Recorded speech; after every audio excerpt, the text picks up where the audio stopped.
Escuché la voz del médico como si llegara desde muy lejos, atravesando una niebla espesa de sedantes. Necesito que le entregues este sobre a su esposo. No dejes que ella lo vea. Es importante que Esteban lo reciba directamente, ¿entiendes? Mi cuerpo seguía inmóvil sobre la camilla, con un ojo cubierto por vendas después de la cirugía de cataratas. Pero mi mente, de golpe, se encendió con una lucidez que dolía. Esa claridad fría que aparece cuando oyes algo que no deberías oír y entiendes que tu vida acaba de girar. La enfermera respondió en un susurro, como si el aire mismo pudiera delatarlos. ¿Está seguro, doctor? ¿No debería la paciente saberlo? El médico la cortó sin paciencia. Ella no necesita saber nada todavía. Su esposo se encargará de la situación. Asegúrate de que reciba el sobre antes de que ella salga de recuperación. Cada fibra en mí quería abrir los ojos, exigir una explicación, arrancarme las vendas, incorporarme, preguntar qué estaban ocultándome sobre mi propia salud, pero algo más hondo, más antiguo. Me sujetó por dentro. Si me movía, si dejaba que notaran que había escuchado, perdía mi única ventaja. Ellos creían que yo no estaba ahí. Creían que yo era solo un cuerpo dormido. Yo me llamo Adriana Valverde. Tengo 64 años, he sido esposa durante 40, madre durante 38, y durante toda mi vida adulta he confiado en la gente que amo con una fe limpia, casi ingenua. Esa fe se quebró en una mesa de operaciones, sin ruido, como se quiebra un vidrio por dentro. Mi esposo, Esteban Valverde, el hombre con quien compartí décadas, estaba recibiendo información médica sobre mí a mis espaldas. Y el doctor, Gonzalo Ibarra, viejo amigo de Esteban desde la universidad, el cirujano que mi esposo insistió en que me operara, estaba metido en aquello.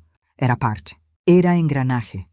Mantuve la respiración lenta, regular, el rostro relajado, y me quedé quieta, escuchando, y antes de continuar, quiero pedirte algo desde un lugar muy sincero. Si estás escuchando esto y sientes que estas historias te acompañan de verdad, suscríbete y deja tu like. A veces saber que alguien se queda es lo único que nos sostiene. Y si quieres, dime desde qué ciudad me estás viendo. Ahora sí.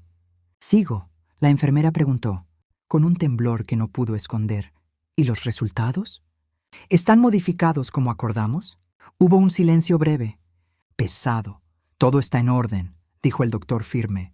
Los documentos en ese sobre mostrarán exactamente lo que Esteban necesita ver. Adriana nunca tiene que enterarse de los resultados reales. Cuando despierte, diremos que todo salió bien, que solo necesita descansar. La confusión postoperatoria es normal a su edad.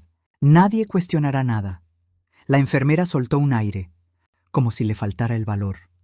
No me gusta esto, doctor. Se siente mal. La voz del médico se volvió dura, cortante. Tu trabajo no es sentir. Tu trabajo es hacer lo que te digo. Esteban y yo nos ocupamos. Ahora ve y entrégale el sobre. Y recuerda, ni una palabra a Ana Adriana. Los pasos se alejaron. Yo me quedé sola con el médico unos minutos más, mientras él terminaba de limpiar el área quirúrgica. Sentí su sombra cerca, su presencia moviéndose a centímetros de mi piel. Lo escuché murmurar, casi con lástima. Pobre Adriana. Si supieras lo que viene. Pero es mejor así. Esteban sabe lo que es mejor para ti ahora. Esteban sabe lo que es mejor para mí. Esa frase se me clavó como una astilla. ¿Qué significaba? ¿Qué había en ese sobre que yo no podía ver? ¿Qué resultados habían sido arreglados? Mi mente giró como una rueda desbocada.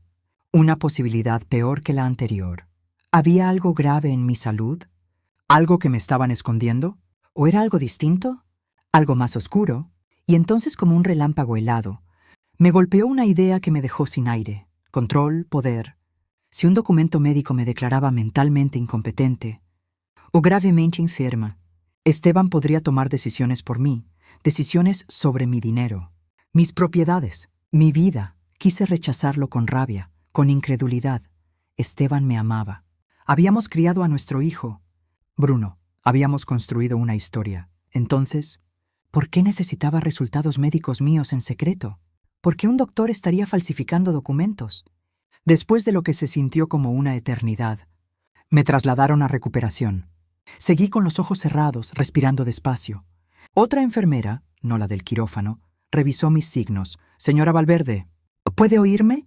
Solté un gemido suave como si apenas flotara. Está bien. Descanse. Su esposo está esperando afuera. Lo dejaremos pasar en unos minutos. Mi esposo, esperando recibir ese sobre que contenía... ¿Qué? ¿Mi destino decidido sin mí? Abrí apenas el ojo que no estaba vendado, una rendija mínima. A través de mis pestañas vi la sala. 3 camas, 2 ocupadas por pacientes dormidos. La enfermera había salido. La puerta se abrió. Era Esteban. Cabello gris impecable. Traje caro, el mismo rostro que yo había amado durante décadas. Y detrás de él, discretamente, la enfermera del quirófano apareció con un sobre manila. Se lo entregó como quien entrega algo que no debería existir. Esteban lo tomó rápido y lo guardó dentro de la chaqueta. No me miró, no preguntó cómo estaba. No preguntó si me dolía, solo tomó el sobre. Y asintió. Gracias, murmuró. La enfermera dijo en voz baja, está descansando. Cuando despierte estará algo confundida, como es normal. El doctor dijo que usted sabe qué hacer. Esteban sonrió. Una sonrisa que yo no conocía. Fría, satisfecha. Sí, respondió. Sé exactamente qué hacer. Se acercó a mi cama. Yo fingí un sueño profundo. Sentí su mano sobre la mía. Un gesto que en otro tiempo habría sido tierno. Pero ahora me dio náuseas, como si su piel fuera una mentira. Pobre Adriana, susurró repitiendo las palabras del médico. Todo va a cambiar ahora, pero no te preocupes. Yo me voy a encargar de todo, ahí, con el corazón rompiéndose por dentro y la mente afilada como una hoja. Tomé una decisión. Iba a saber qué había en ese sobre. Iba a entender qué estaban planeando. Y cuando lo supiera, Esteban y el doctor Ibarra iban a descubrir que habían cometido un error fatal. Subestimaron a la pobre Adriana, porque la mujer en esa camilla no era la víctima débil que ellos imaginaban. Era una mujer que acababa de despertar a una verdad horrible. Y una mujer despierta puede volverse peligrosa. Para que entiendas cómo llegué a ese instante, fingiendo inconsciencia, mientras mi esposo conspiraba con mi médico. Tengo que volver 40 años atrás. Al día en que conocí a Esteban Valverde en una exposición de arte en Sao Paulo, yo tenía 24 años, él 28, yo era maestra de literatura en una escuela secundaria.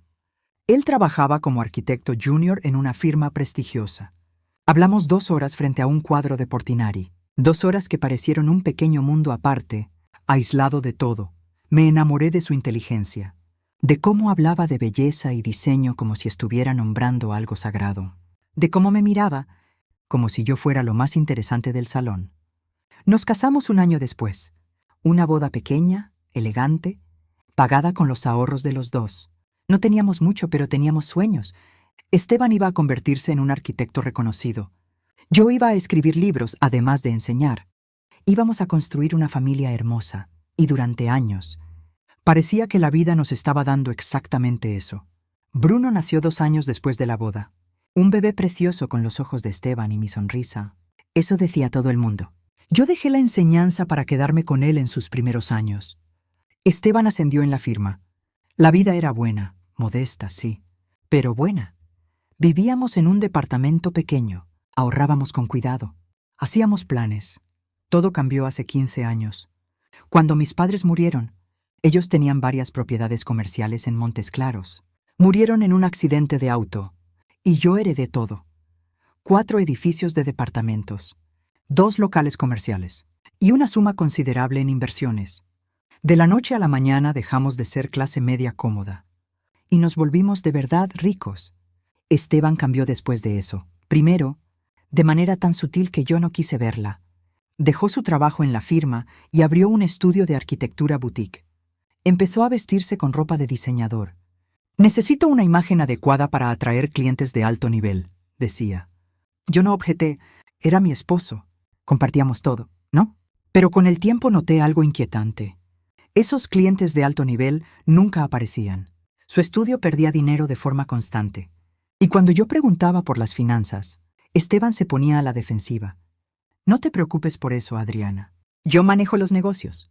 Tú enfócate en administrar las propiedades de tus padres. Y yo obedecía, porque eso fue lo que hice durante 40 años. Confiar. Bruno creció dentro de esa nueva riqueza. Esteban lo malcrió de manera excesiva. Le compró todo lo que quería. Le pagó las mejores escuelas. Viajes al extranjero. Un auto deportivo cuando cumplió 18. Yo traté de poner límites. Esteban Lo estamos haciendo débil.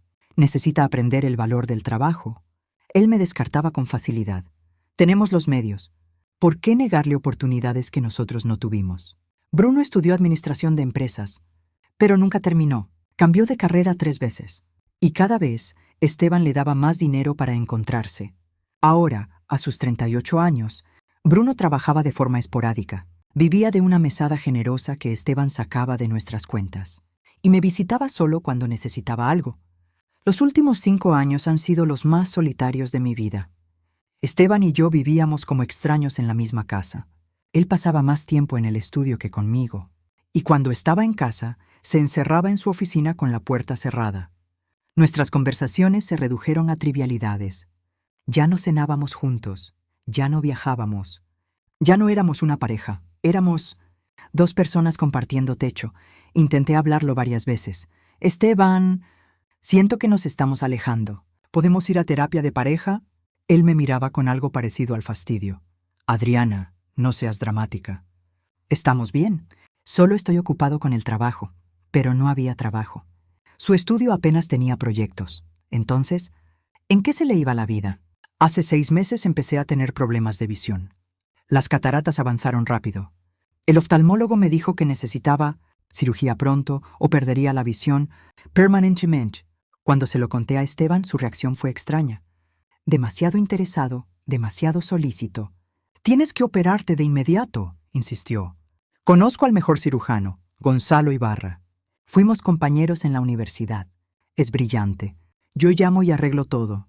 Yo quería buscar opciones por mi cuenta. Pero Esteban insistió tanto que cedí. Gonzalo te va a cuidar perfectamente. Confía en mí. Y yo confié. Como siempre, ahora, en retrospectiva, veo señales que ignoré. Conversaciones susurradas que se cortaban cuando yo entraba. Visitas frecuentes del doctor. Ibarra a nuestra casa para ponerse al día con su viejo amigo. La insistencia de Esteban en manejar mis citas médicas personalmente. La forma en que me hizo firmar poderes notariales por precaución, por si pasaba algo durante la cirugía. Yo había sido ingenua, ciega, confiada. Me dieron el alta 3 horas después de la cirugía. Esteban conducía en silencio mientras yo iba en el asiento del pasajero, con el parche en el ojo operado. «¿Cómo te sientes?», preguntó con una voz que sonaba ensayada, como si siguiera un guión. «Adolorida». «Y confundida», respondí con honestidad. Aunque no como él creía, me dolía el ojo, sí, pero lo que me confundía era lo que había escuchado en la sala de operaciones. «Es normal», dijo rápido. «El doctor Ibarra dijo que podrías estar desorientada. Los sedantes pueden afectar la memoria y la cognición por unos días. Incluso semanas, demasiado específico. Demasiado preparado. ¿Semanas?», repetí débil. «Sí», confirmó. «A tu edad la recuperación puede complicarse. Pero no te preocupes. Yo me encargo de todo. Tú descansa y déjame manejar las cosas. Déjame manejar». Exactamente lo que hice 40 años. Y de golpe, entendí que esa fe ciega había sido mi mayor error. Cuando llegamos a casa, Esteban me ayudó a subir las escaleras con una solicitud exagerada, casi teatral. «Despacio. Cuidado. No queremos que te caigas». Me instaló en nuestra habitación como si yo fuera una inválida. «Quédate aquí y descansa. Te traigo el almuerzo». Yo no discutí. Necesitaba que creyera que yo era exactamente lo que él esperaba. Débil, confundida, dependiente. Cuando bajó a la cocina, me moví rápido. Con el ojo bueno, revisé su chaqueta colgada en el respaldo de una silla. El sobre Manila seguía ahí. Mis manos temblaron cuando lo toqué, pero escuché pasos en las escaleras. Lo devolví rápido. Me tiré en la cama y fingí dormir. Esteban entró, dejó una bandeja en la mesa de noche y salió sin ruido, pero no bajó. Su voz llegó desde el pasillo, baja, íntima, peligrosa. Me levanté en silencio y me acerqué a la puerta. «Sí, Gonzalo». Salió perfecto. «Tiene el parche puesto y está desorientada, como dijiste. Los documentos están listos. Bien. Mañana empezamos el proceso». «Sí. Bruno vendrá esta noche para hablar los detalles». «No, ella no sospecha nada. Está exactamente donde la necesitamos». Me quedé fría. Bruno estaba involucrado. Mi hijo, mi único hijo, conspirando con su padre contra mí. Ese dolor fue peor que cualquier ardor de la cirugía. Los días siguientes fueron una actuación cuidadosa de los dos, pero yo sabía que mi vida dependía de hacerlo perfecto. Yo fingía estar más confusa de lo que estaba. ¿Qué día es hoy? ¿Ya tomé mis medicamentos? Esteban fingía preocupación amorosa. No te preocupes, mi amor. Yo llevo el registro de todo, pero yo veía el brillo en sus ojos. Esa satisfacción apenas contenida cada vez que yo mostraba desorientación. El doctor Ibarra vino a la casa 3 veces esa primera semana, supuestamente para controles postoperatorios, pero sus visitas duraban horas y siempre terminaban con reuniones privadas en el estudio de Esteban, con la puerta cerrada, voces bajas, tono conspirador. Bruno apareció el tercer día. «Hola, mamá», dijo, dándome un beso mecánico en la mejilla. «¿Cómo te sientes?» No era preocupación, era evaluación. Yo jugué mi papel. No recuerdo bien las cosas. Lo vi intercambiar una mirada con Esteban. «Es normal, mamá. Solo tienes que descansar». Esa noche, desde mi habitación con la puerta entreabierta, los escuché en el estudio. «¿Estás seguro de que esto va a funcionar, papá?» La voz de Bruno sonaba nerviosa. «Completamente», respondió Esteban, seguro. «Gonzalo ya documentó deterioro cognitivo progresivo, confusión postoperatoria que no mejora, pérdida de memoria. Con esos documentos conseguimos la declaración de incapacidad legal. Y una vez que la tengamos», Bruno completó ansioso, «las propiedades pasan a mi control y mis deudas se resuelven». «Nuestras deudas», corrigió Esteban. «Los dos estamos hasta el cuello». Entonces era eso, deudas. Esteban y Bruno tenían deudas que yo desconocía. Y mi incapacidad mental era su salida. Si me declaraban legalmente incompetente, Esteban tomaba control total de mis propiedades heredadas. Podía vender, liquidar, pagar, limpiar. ¿Y yo? Yo quedaba. ¿Dónde? En una institución, medicada, callada. La comprensión me llenó de terror. Y enseguida, de una furia limpia, 40 años, le di mi juventud, mi amor, mi lealtad. Crié a su hijo con devoción. ¿Y así me pagaban? Con planes para robarme la autonomía y la fortuna, como si mi vida fuera un objeto que se administra. Pero ellos cometieron un error fatal, me subestimaron. Pensaron que décadas de ser la esposa obediente me habían vaciado. No sabían que la misma mujer que administró propiedades complejas durante 15 años, que negoció con inquilinos difíciles y abogados astutos, podía convertirse en una pared cuando la empujaban. Esa noche, mientras Esteban dormía, bajé en silencio al estudio. Necesitaba ver el sobre. La habitación estaba iluminada solo por la luz de la luna. Caminé despacio, agradeciendo las alfombras que silenciaban cada paso. Mi ojo bueno se adaptó a la oscuridad. El ojo operado latía bajo el parche, pero el dolor era un detalle menor. El sobre estaba en el segundo cajón del escritorio, escondido bajo una carpeta de facturas. Lo saqué con manos temblorosas y lo llevé al baño del pasillo, el único lugar donde podía encender una luz sin que se viera desde el dormitorio. Cerré con llave. Me senté en el borde de la bañera. Dentro había unas 20 páginas. Las saqué una por una, con el corazón golpeando en mis oídos. La primera hoja tenía el membrete del consultorio del doctor Ibarra. Pero no era sobre cataratas.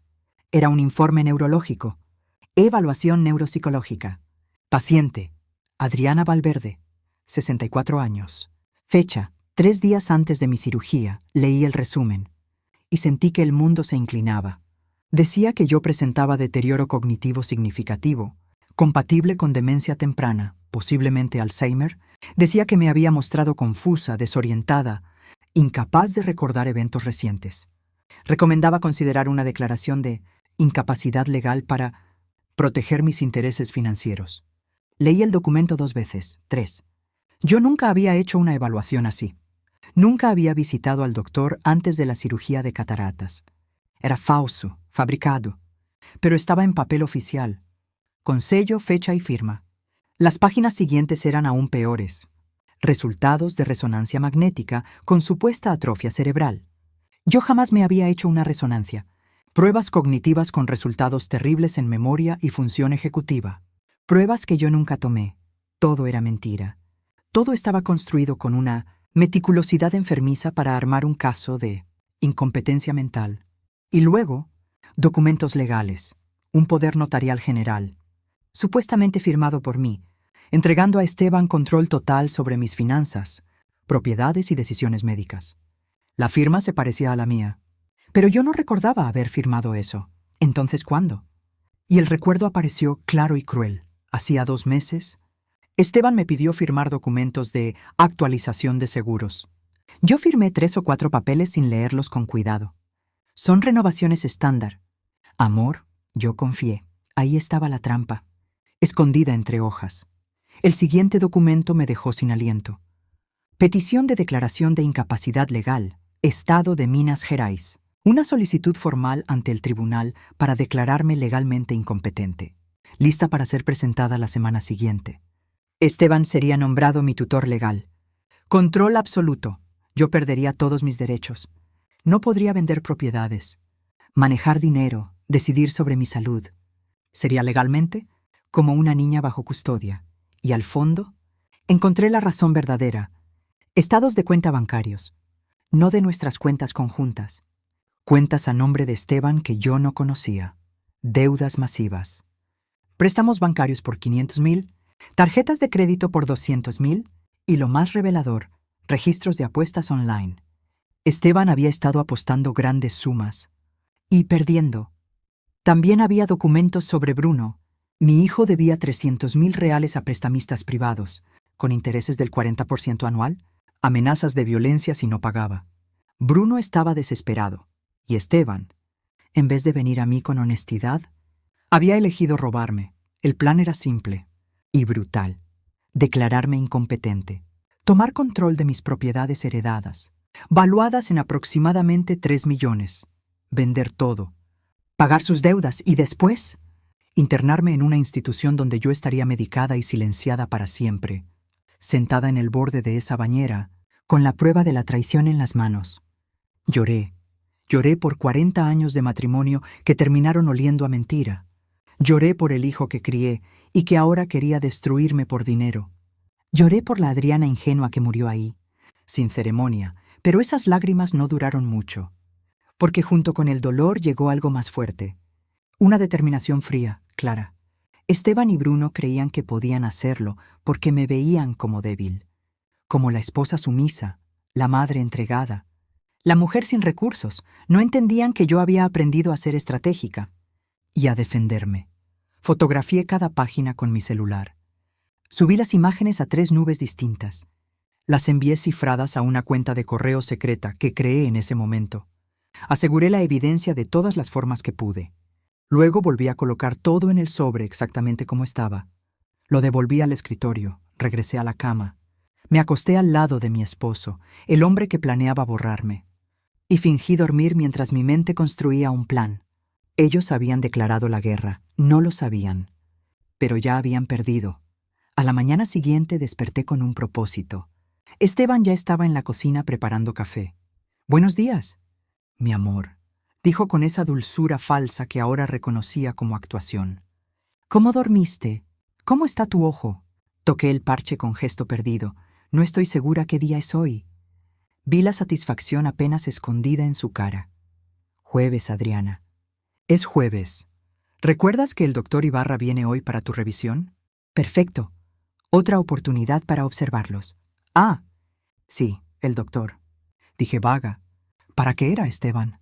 Me puso la mano en el hombro con una ternura ensayada. «Para revisar tu ojo y para hacerte unas pruebas cognitivas simples». Rutina postoperatoria. Pruebas cognitivas, claro. Más evidencia fabricada. El doctor Ibarra llegó a las 10. Alto, distinguido, cabello plateado, sonrisa profesional, máscara. «Adriana, ¿cómo estás?» Yo me hice la desorientada. «Doctor Ibarra». «¿Verdad? Lo siento». Mi memoria. Lo vi intercambiar una mirada significativa con Esteban. «No te preocupes. Es normal. Revisemos ese ojo primero». La revisión fue teatro. Luces, preguntas, gestos. Y luego vino lo importante. «Adriana, quiero hacerte unas preguntas simples. ¿Puedes decirme qué fecha es hoy?» Dudé a propósito. «Marzo». Estábamos en octubre de 2024. Vi cómo anotaba el error en su tableta. «¿Puedes recordar estas 3 palabras?» Manzana, mesa, moneda. Asentí. Siguió con preguntas diseñadas para evaluar memoria y orientación. 3 minutos después. ¿Recuerdas las 3 palabras? Yo fingí confusión total. ¿Palabras? No recuerdo que me hayas dicho palabras. Otra nota, otra pieza de mi deterioro. Cuando terminó, Esteban lo acompañó al estudio. Yo subí las escaleras haciendo ruido, y luego bajé en silencio para quedarme cerca de la puerta. Está peor de lo que pensábamos, decía el doctor. El deterioro se acelera. Con esta documentación no habrá problema para la declaración de incapacidad. Ningún juez cuestionará un caso tan claro. ¿Y el timing? Preguntó Esteban. Bruno necesita el dinero urgente. Los prestamistas lo están amenazando. Presentamos la petición el lunes. Con suerte tenemos la orden en 2 semanas. Luego puedes empezar a liquidar las propiedades. Hubo un pequeño titubeo en la voz de Esteban. ¿Y ella? ¿Qué hacemos con Adriana cuando tengamos el control? Silencio. Luego el médico tranquilo. Conozco una institución privada excelente. Muy discreta. Cara, pero con lo que vas a obtener, vale la pena. La mantendrán cómoda, medicada, sin problemas. Tú la visitas ocasionalmente para mantener apariencias. Cómoda, medicada, visitada ocasionalmente. Ese era mi futuro en su boca. Antes de seguir, dime en los comentarios qué te está pareciendo. Esta historia hasta ahora. ¿Y qué harías tú en el lugar de ellos? No te vayas, porque lo que viene te va a erizar la piel. Esa tarde, mientras Esteban estaba en el estudio, probablemente apostando más dinero que no tenía, hice una llamada a la abogada Lidia Sampaio, especialista en derecho de familia y fraude, que había manejado asuntos de mis propiedades años atrás. Alguien en quien confiaba, alguien que no conocía a Esteban. Doctora Sampaio, habla Adriana Valverde. Necesito verla con urgencia y necesito total confidencialidad. Escuché su preocupación. ¿Está usted bien, Adriana? Y no. Respondí con una honestidad que me raspó la garganta. Pero voy a estarlo. ¿Puede recibirme mañana? Por supuesto. 10 de la mañana en mi oficina. Y doctora, nadie puede saberlo, especialmente mi esposo. Esa noche Bruno vino a cenar, mi hijo, mi traidor. Lo observé con ojos nuevos mientras comía el asado que yo misma preparé. 28 años limpiando sus rodillas, ayudándolo con tareas, sosteniéndolo cuando lloraba. Y ahora estaba ahí, sonriendo, preguntando, ¿cómo te sientes, mamá? Mientras planeaba mi destrucción, yo seguía actuando. No recuerdo bien las cosas últimamente. Vi el alivio en su rostro. Es normal, mamá. El doctor dice que es parte de la recuperación. Mentiroso. Todos mentían. Después de la cena, Esteban y Bruno se encerraron en el estudio otra vez. Yo subí con pasos ruidosos. Y luego bajé para escuchar. ¿Cuánto más tenemos que esperar? Bruno sonaba desesperado. Me dieron hasta fin de mes. Si no pago... Cálmate, lo cortó Esteban. El lunes presentamos los documentos. En 2 semanas tenemos control total. Te puedo dar un adelanto de mis cuentas para calmarlos. ¿De qué cuentas, papá? ¿Estás tan hundido como yo? Esteban bajó la voz. Tengo otras opciones. Maneras de conseguir efectivo rápido. Silencio. ¿No estarás pensando en... las joyas de mamá? Bruno dudó. Su madre le dejó piezas valiosas. Puedo vender algunas discretamente, dijo Esteban. Ella ni se dará cuenta en su estado. Mis joyas, las joyas de mi madre. Cada revelación era una puñalada, pero también gasolina para mi determinación. A la mañana siguiente le dije a Esteban que necesitaba ir a comprar medicamentos para el ojo. ¿Quieres que te acompañe? No, estaré bien. Solo voy a la farmacia de la esquina. Él me miró con desconfianza. ¿Estás segura de que puedes ir sola? Con tu confusión. Es solo una cuadra, insistí vaga. Necesito aire. Al final asintió. Bien, pero vuelve pronto. No quiero que te pierdas. Yo no fui a la farmacia. Tomé un taxi directo a la oficina de la doctora Sampaio en el centro de Montes Claros, 10º piso de un edificio corporativo. Me recibió personalmente al ver el parche. Adriana. ¿Qué está pasando? Cerré la puerta detrás de mí. Mi esposo y mi hijo están tratando de declararme legalmente incompetente para robar mi herencia. Y tengo pruebas. Durante la siguiente hora le mostré todo. Las fotos de los documentos falsos, las grabaciones de audio que hice discretamente de conversaciones entre Esteban y el doctor, los estados de cuenta con deudas masivas, la petición de incapacidad lista para el tribunal. La doctora revisó cada página, y su rostro se fue endureciendo de horror. Esto es fraude médico criminal, dijo al fin. Ese médico puede perder la licencia y enfrentar prisión. Y Esteban, esto es abuso contra persona mayor, falsificación, fraude. Las consecuencias son graves. Respiré hondo. ¿Puedo detenerlos? Sí, asintió firme. Y no solo detenerlos. Podemos contraatacar de una forma que jamás imaginaron. Ella trazó el plan con claridad. Primero, una evaluación neuropsicológica real, independiente, para demostrar que yo era completamente competente. Conozco a una neuropsicóloga, la doctora Elena Acevedo. Prestigio intachable. Puedo conseguirte una cita urgente hoy mismo. Segundo, blindar mis activos. Congelar cuentas conjuntas, revocar poderes, transferir propiedades a un fideicomiso irrevocable controlado solo por mí. Tercero, conseguir evidencia adicional. Mis grabaciones eran buenas, pero necesitábamos que ellos se incriminaran de manera irrefutable.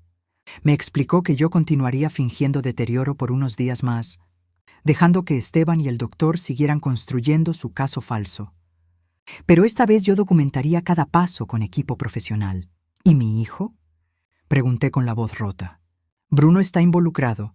La doctora Sampaio me miró con compasión. Depende de qué tan profundo esté. Depende también de ti, de hasta dónde quieras llevarlo. Salí con un plan. Esa tarde la doctora Acevedo me evaluó durante 3 horas. Pruebas cognitivas, memoria, función ejecutiva. Al final, su conclusión fue inequívoca. Señora Valverde, usted tiene un desempeño cognitivo excelente. No hay signos de demencia. Quien escribió ese informe mintió de forma flagrante. Esa noche volví a casa con pequeños dispositivos de grabación escondidos en la ropa, cortesía de un investigador privado contratado por la abogada. Esteban estaba furioso. ¿Dónde estuviste? Dijiste que ibas a la farmacia. Estuviste fuera 4 horas. Toqué mi cabeza, confundida. Actuando. ¿4 horas? Pensé que fueron minutos. Me perdí. Un señor amable me trajo. Vi cómo su furia se transformó en satisfacción. Esto es exactamente de lo que hablaba. No puedes estar sola. Es peligroso. Necesitas supervisión constante. Los siguientes 3 días fueron una obra de teatro. Yo actuaba cada vez más desorientada. Dejaba el horno encendido. Olvidaba conversaciones de minutos antes. Llamaba a Esteban por el nombre de su padre muerto. Cada episodio estaba calculado para darles confianza. Y cada episodio era grabado. En audio y video con calidad impecable. Esteban llamaba al doctor después de cada incidente. Gonzalo, está empeorando rápido. Hoy dejó el agua corriendo y casi inunda el baño. Ayer preguntó dónde estaba Bruno cuando él se acababa de ir. El médico respondía, perfecto. Esto refuerza el caso. Documenta todo. Fotos si puedes. ¡Qué ironía! Él pedía pruebas. Mientras yo registraba su conspiración. El viernes, una semana después de mi cirugía, Bruno llegó con urgencia en la voz. «¡Papá! No pueden esperar más. Necesito 200.000 reales para el lunes». No terminó la amenaza. Esteban se veía tenso. El lunes presentamos los documentos. Pero la orden tarda al menos 2 semanas. «No tengo 2 semanas», gritó Bruno, y entonces escuché lo que necesitaba. Esteban bajó la voz. «Hay otra opción. Puedo falsificar la firma de Adriana en documentos de venta de una propiedad. Cerrar rápido. Obtener efectivo ya». Bruno dudó. «Eso es ilegal». «Todo esto es ilegal, hijo». «¿Qué es una cosa más?» La grabadora lo capturó todo. Confesión. Perfecto. El domingo por la noche preparé lo que sería mi pieza más cuidadosa. Durante el desayuno le dije a Esteban con voz temblorosa. «Quiero hacer una cena familiar esta noche. Tú, Bruno y yo». Como antes, vi sorpresa en su rostro, seguida de cálculo. «¿Estás segura de que tienes fuerzas para cocinar?» Asentí decidida, actuando. «Siento que algo está mal, que estoy perdiendo cosas. Quiero estar con mi familia mientras todavía puedo». Las palabras estaban elegidas con precisión. Esteban llamó a Bruno enseguida. «Tu madre quiere una cena familiar. Dice que siente que está perdiendo la cabeza. Ven a las 7. Esto puede ser útil. Útil». Pasé el día cocinando los platos favoritos de mi familia. Feijoada, farofa, cube. El aroma llenó la casa con recuerdos. De un tiempo que ahora sabía que había sido. En parte una ilusión, mientras cocinaba, revisaba discretamente los dispositivos escondidos en la sala y el comedor. Todo estaba listo. Esa cena quedaría registrada con calidad forense. Bruno llegó a las 7 en punto. Me abrazó con frialdad. «Hola, mamá. Huele rico, nos sentamos. Serví con manos temblorosas. Derramé vino a propósito. Ay, perdón. Estoy tan torpe últimamente. Esteban limpió rápido. No te preocupes, Adriana. Todos tenemos días difíciles. A mitad de la cena hice mi movimiento. Bruno, dije confundida. ¿Cuándo te graduaste de la universidad? No puedo recordarlo. Bruno miró a Esteban. ¿Mamá? Yo no me gradué. ¿No recuerdas? Dejé la carrera. Fruncí el ceño. No, estoy segura de que sí. Fuimos a la ceremonia. Y Anselmo estaba tan orgulloso. Anselmo era mi suegro fallecido. Yo mezclé nombres a propósito, con cuidado, como una actriz midiendo cada gesto. Mamá, Anselmo era el abuelo. Murió hace 15 años. Y yo nunca me gradué. Me llevé la mano a la cabeza, como si me doliera existir. Tienes razón. Perdón, todo está tan confuso. Vi la mirada que intercambiaron. Satisfacción. Su madre estaba perdiendo la razón. Entonces Esteban, con voz controlada, dio el paso. Adriana, ¿recuerdas lo que hablamos esta mañana sobre unos documentos que necesitas firmar? Fingí no entender. ¿Documentos? No recuerdo ningún documento. Él sacó papeles de su maletín. Los reconocí al instante. Documentos de venta de una de mis propiedades. Solo firma aquí, amor. Es para actualizar registros de la propiedad de la Avenida Brasil. ¿Tenemos una propiedad en Avenida Brasil? Pregunté, genuinamente perdida. Actuando, sí. La heredaste de tus padres, ¿recuerdas? Tomé los papeles con manos temblorosas. No sé. Esto se ve importante. Tal vez debería leerlo. La impaciencia cruzó el rostro de Esteban. No necesitas leerlo. Ya lo revisé. Solo firma. Confía en mí, confía en mí. Las palabras con las que me manipuló 40 años. Está bien, dije tomando la pluma. Y entonces derramé el vaso de vino sobre los documentos. Vino tinto, espeso, como una mancha que no se quita. ¡Ay! Perdón, lo siento tanto. Esteban se levantó de golpe con los papeles empapados. Adriana, por Dios. Por primera vez vi su furia real, desnuda. Fue un accidente, dije con lágrimas. Bruno intervino. Papá, cálmate. Ella no lo hizo a propósito. ¿Ya ves cómo está? Esteban respiró conteniéndose. Tienes razón. Perdón, Adriana, sé que no fue intencional. Imprimiré otros documentos mañana. Yo me disculpé sin parar. Limpiando el desastre, luego, como si me venciera el peso de todo, me desplomé con sollozos. No sé qué me pasa. Mi mente, todo está tan confuso. Tengo miedo. Esteban se acercó y puso la mano en mi hombro. Un gesto que debía consolar, y a mí me dio náuseas. No tengas miedo, dijo casi tierno. Bruno y yo nos ocuparemos. Tú descansa. Y déjanos las cosas difíciles. Bruno asintió. Sí, mamá. Vamos a cuidarte. Vamos a asegurarnos de que estés segura. Segura, en una institución, medicada, silenciada. Después nos fuimos a la sala. Yo fingí agotamiento. Creo que necesito acostarme. Antes de levantarme los miré. Los amo. Lo saben, ¿verdad? Los amo tanto. Vi incomodidad en Bruno. Tal vez un destello mínimo de culpa. Pero Esteban solo sonrió. Lo sabemos, amor. Y nosotros también te amamos. Mentira, todo era mentira. Me fui a la habitación. Los dejé solos. Sabía que hablarían. Y hablaron. Desde mi cuarto, con la puerta entreabierta, los escuché con claridad. Y la grabadora en la sala capturó cada palabra. Está peor de lo que pensé, dijo Bruno. ¿Viste cómo confundió todo? ¿Cómo derramó el vino justo cuando iba a firmar? Esteban soltó una risa breve. Conveniente, ¿no? Una parte de mí se pregunta si lo hizo a propósito. ¿Papá? Acabas de ver su estado. No puede ni recordar si yo me gradué. No hay manera de que esté fingiendo. Tienes razón, admitió Esteban. Gonzalo presenta los documentos mañana temprano.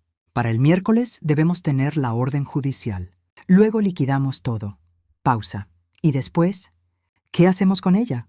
El silencio colgó. Finalmente Esteban respondió. Gonzalo ya arregló todo.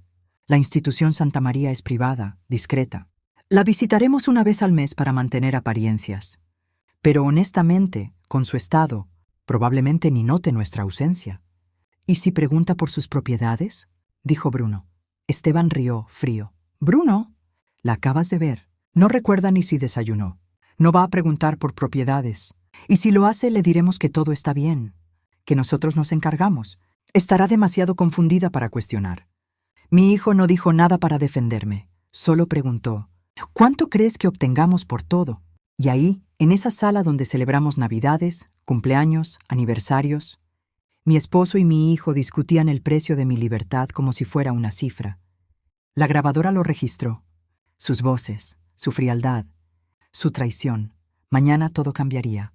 El lunes a las 8 de la mañana, mientras Esteban creía que yo dormía después de otra noche de confusión, yo estaba en la oficina de la doctora Sampaio con 3 testigos, un notario público, un escribano del registro de propiedades y la doctora Acevedo, la neuropsicóloga. Durante las siguientes 2 horas, ejecutamos lo que la abogada llamó blindaje total. Primero revocamos formalmente todos los poderes notariales que yo había firmado a favor de Esteban. El notario certificó que yo estaba en pleno uso de mis facultades mentales, totalmente competente. La doctora Acevedo entregó su evaluación completa, demostrando sin duda que yo no tenía deterioro. Segundo, transferimos todas mis propiedades a un fideicomiso irrevocable. Yo era la única fiduciaria y comisaria con poder de decisión. Esteban no tendría acceso ni siquiera si lograba algún intento judicial futuro. Tercero, retiramos el dinero de las cuentas conjuntas y las cerramos. Abrimos nuevas cuentas solo a mi nombre, en otro banco. Esteban despertaría sin acceso a un solo real mío. Cuarto, la doctora Sampaio presentó una denuncia formal ante el Consejo Regional de Medicina contra el doctor Ibarra. Adjuntamos copias de informes falsos, grabaciones de conversaciones conspirando con Esteban y el testimonio de la doctora Azevedo refutando todo. Le suspenderán la licencia, dijo la abogada, y probablemente enfrentará cargos criminales. Quinto, presentamos denuncia penal contra Esteban por falsificación, fraude y abuso contra persona mayor. Contra Bruno, cargos como cómplice. La doctora fue directa. Adriana, una vez que esto se presenta, no hay vuelta atrás. Tu esposo puede enfrentar de 2 a 6 años de prisión.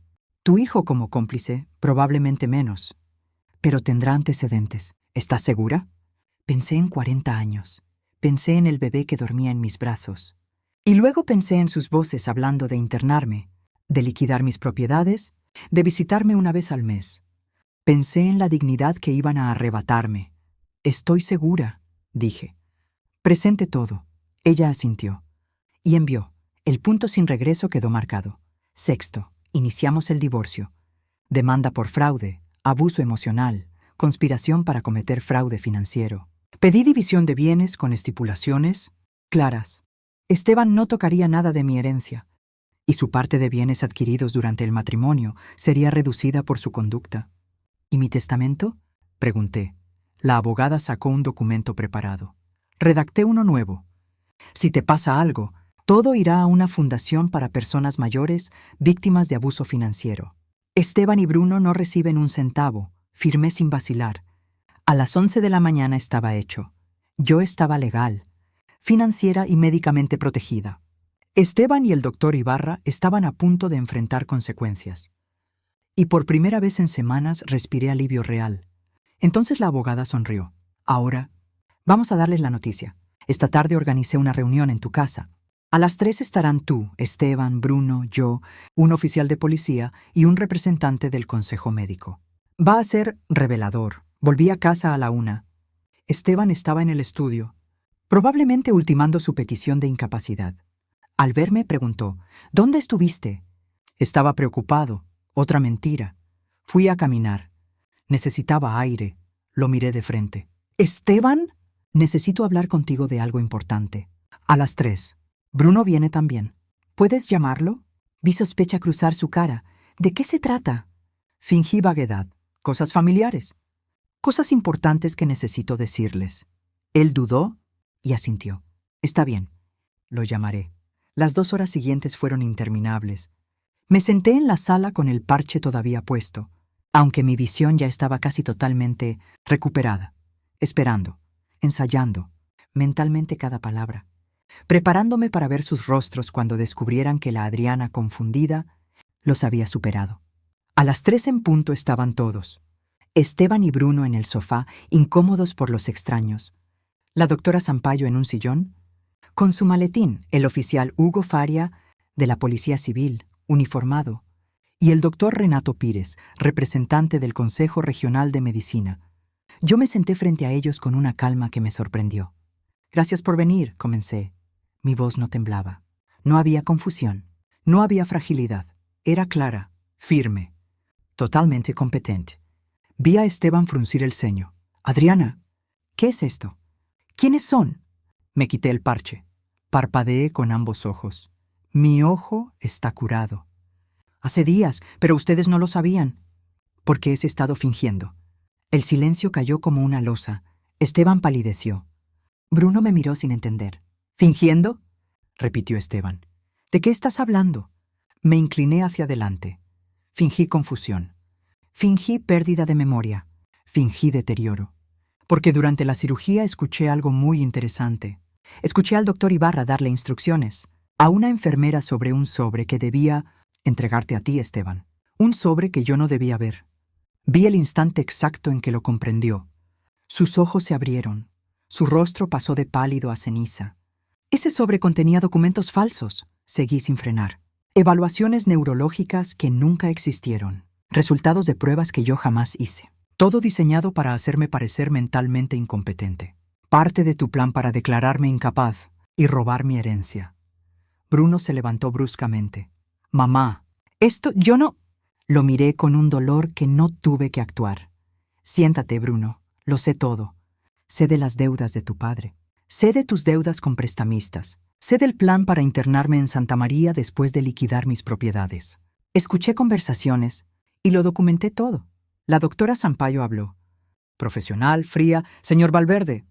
«Señor Bruno Valverde. Soy la doctora Lidia Sampaio, abogada de la señora Adriana. Mi cliente ha documentado exhaustivamente su conspiración para fraude médico, falsificación de documentos y abuso financiero contra una persona mayor. Tenemos grabaciones de audio y video, copias de documentos falsos y evidencia de las deudas que motivaron todo». El doctor Renato Pires tomó la palabra. «También tenemos evidencia contra el doctor Gonzalo Ibarra. Se le está suspendiendo de la práctica médica con efecto inmediato mientras investigamos cargos de fraude médico y falsificación. El proceso disciplinario probablemente termine en la revocación permanente de su licencia». Esteban recuperó la voz, tratando de cubrirse con condescendencia. «Esto es absurdo. Adriana, has estado confundida. Malinterpretaste conversaciones. Gonzalo solo intentaba ayudarte. Yo saqué mi teléfono. ¿Malinterpreté esto?». Presioné play. La voz de Esteban llenó la sala. «Puedo falsificar la firma de Adriana en documentos de venta de una propiedad. Cerrar rápido. Obtener efectivo inmediato». La voz de Bruno. «Eso no es...». «Ilegal». Y Esteban. «Todo esto es ilegal, hijo». ¿Qué es una cosa más? Vi cómo el color abandonaba el rostro de mi esposo. Bruno se hundió en el sofá, con la cabeza entre las manos. Puse otra grabación. La conversación sobre internarme. La visitaremos una vez al mes para mantener apariencias. Pero honestamente, con su estado probablemente ni note nuestra ausencia. Cuando terminó, el silencio fue ensordecedor. Entonces el oficial Hugo Faria habló. «Señor Esteban Valverde, señor Bruno». «Valverde, quedan notificados formalmente de que enfrentan cargos penales. Señor Esteban, acusado de fraude, falsificación, conspiración para fraude financiero y abuso contra persona mayor. Señor Bruno, acusado como cómplice. Tienen derecho a guardar silencio. Derecho a un abogado». Esteban se puso de pie con manos temblorosas. «¿Adriana? Por favor, podemos resolver esto. Somos familia. 40 años. 40 años». Lo interrumpí y mi voz se quebró por fin. 40 años en los que te di todo.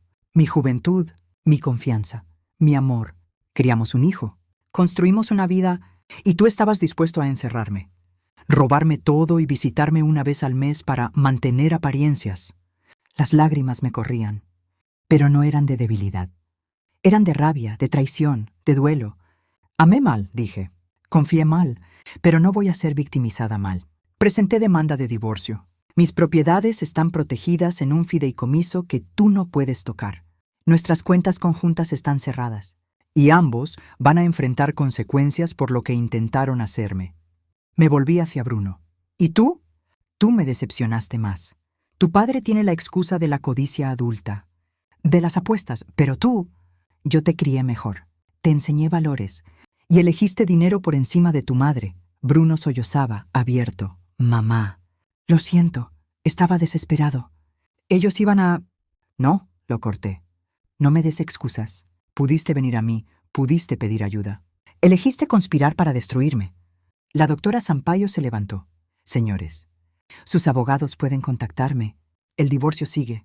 Los cargos siguen. Mi cliente dejó claro que no busca acuerdos. Me miró. ¿Quieres decirles algo más? Miré a Esteban, 40 años de mi vida. Miré a Bruno, el bebé que parí. Y lo que sentí fue vacío. No odio, vacío. Quiero que salgan de mi casa, dije. Ahora, y no regresen. Esta casa está a mi nombre. Ya no es su hogar. Esteban, tienes una semana para recoger tus cosas personales. Bruno, no eres bienvenido aquí a menos que vuelvas con una disculpa real. Y un cambio real de corazón. Ahora, salgan. Esteban intentó el último movimiento. Esta también es mi casa. No puedes echarme. La doctora Sampaio sonrió. Fría. Señor Valverde, esta casa fue comprada con dinero de la herencia de la señora Adriana. Está exclusivamente a su nombre. Usted no tiene derechos de propiedad.